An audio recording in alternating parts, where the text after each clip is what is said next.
So I bet you are relying on some of these procedures. They're usually these ways of learning how to recognize musical intervals.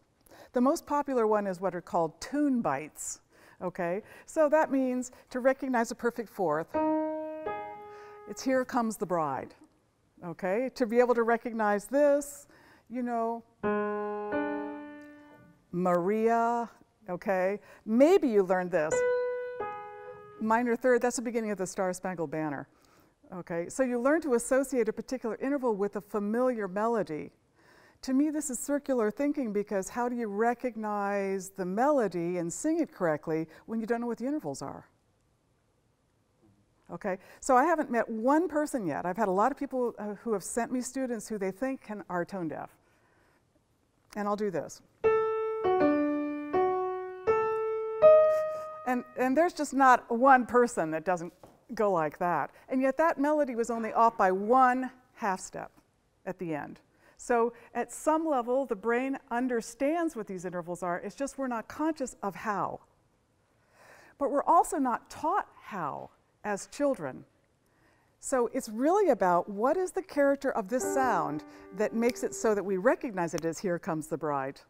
You all perceived that when I played the two pitches together, man, now with the tune bite, you have to take the two pitches apart and figure out what the tune bite is, unless you learn that this was, and you recognize it as the beginning of Chopsticks as a major second. So what I wanted to do was to understand what the mind was thinking, that it already understood what the intervals were, so that we could sing the Star-Spangled Banner, that we don't know anything about pitches and intervals. That we understand these things in the same way we understand when we eat what things taste like, but we may not know what the ingredients are. But imagine in your life if you were never taught the flavor of sour, the difference between an orange and a lemon, the difference between vinegar and peanut butter. We were not taught how to recognize musical sounds. Now, ironically, what I find is that people with absolute pitch often were trained to recognize those pitches, that very often their parents would play games with them where they'd say, okay, what's this note? You can see it on the internet now. You can go and find little brilliant children that, you know, their parents trained them from the time they're like little birds. Age of 2, they go, okay, that's a sol. This is a mi. What's this? Sol. You know, and they get so that they can tell the names of the notes, all 12 of them, like nothing. But their brain, they were taught to have that sound go with that particular name. Let me ask you, how many of you, before the age of 5, were taught the sound qualities of individual pitches? Raise your hand. How many of you were taught the sound properties of the 11 musical intervals that we use all the time to recognize tunes? Nobody. But yet, we're musicians. So really what I'm going to be very strident, especially as I get older, and say that this has got to stop. All right, there are sound properties, and that what we have to do is recognize what the characteristics are of those sound properties. Now, what makes it amazingly challenging is the adult brain doesn't do this kind of thing easily. Imagine if you were never taught the difference between orange and lemon. Never. And then suddenly, as an adult, now you have to tell the difference between limes and oranges and lemons and papayas and all of these. You had not been taught those flavors. So it'd be hard because neurologically, the brain's connections between words and sound, sensation, and their symbolic code, what they're called. We haven't done that.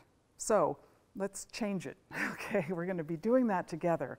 So over the years, what I had to do first was recognize that my students, if they were in a head-to-head competition with somebody with absolute pitch, and they had to do what I just did with playing that a note up a fourth, up a minor second, up a perfect, they had to do it like that. And if they couldn't, in many places, and you may have had this experience, you're just wiped out. It's basically thought that you have no career, you have no talent. And in fact, in Asia, it's quite common to say that by the age of 5, if you do not have absolute pitch, you really probably shouldn't waste your money. And the government won't as much support you. Taiwan, very much that way as well. So in many places, if you don't have absolute pitch, it's kind of game over. But you wouldn't get absolute pitch if you weren't taught the names of those pitches and the sounds. I don't know about you, but I didn't even have a piano, and nobody was telling me what the names of the pitches were.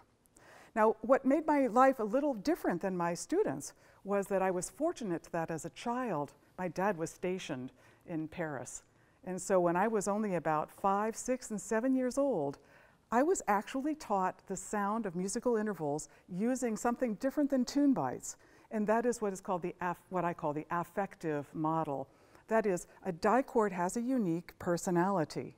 So for example, that'd be a clown. It feels jumbly and bumbly and jumping around, and yet it's kind of positive and happy. This, on the other hand, minor second or semitone, half step, that is like an asp, that nasty little snake that killed Cleopatra, okay? Just really deadly and sharp. On the other hand, there's this. Yeah, it's much smoother. But I thought of it as, and I was taught that it was a warrior. It has this sort of quality of being scrutinizing, thinking, wondering, versus this, which while also very smooth and calm, feels like it's meditative or contemplative and sort of open, so a monk. So that these all had kind of characters. And the problem is recognizing monks, asps, and all of this other stuff really in a fast melody or harmony. It's kind of impracticable. Okay, now you create yourself some kind of funny image. So ultimately what I had to do was figure out what is it about this sound, let's say, that makes it feel like a monk. And this sound like a warrior, and this sound like a clown, and this like an asp, and this like, but almost all of us would recognize as the devil, okay? Satan, Lucifer, okay? Because it's all over. So I liked that model that I was taught because I had an advantage over most of my American friends, and that is that I had been exposed to that when I was really young. So, but I also knew there's something to it as a composer. I mean, I know when I write something like this, I'm going to elicit a very particular response, and it's quite different than this.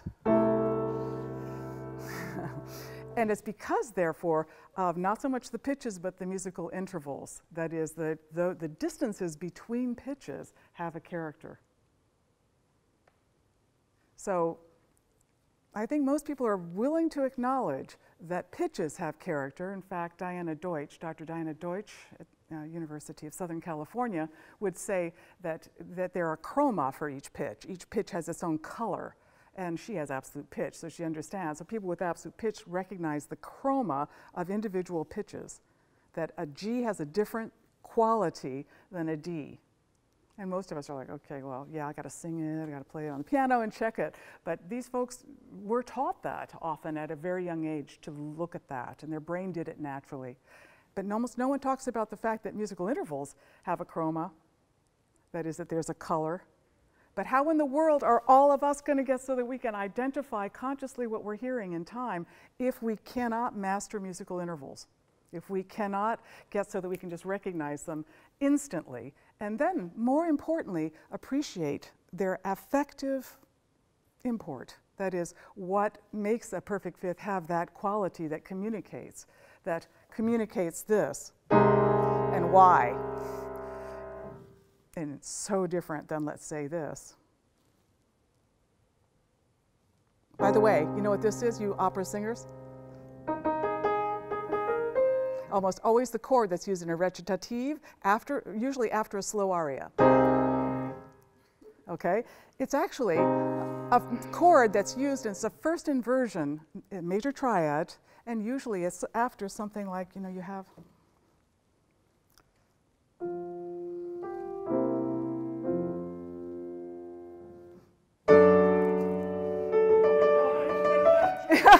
right. Yay, Mozart. So the idea is that he knows exactly what he's doing. Now I want to play that same thing. By the way, that was called a major chord, but it's kind of surprising if I, here we are, we've been lulled to sleep. Now I'm going to put this chord in root position. Same chord. So it sounds sort of dead. Versus this one. It's like I do this with lemon water on your face, and it wakes you up. And the reason that it does is because of what the intervals are above the bass note.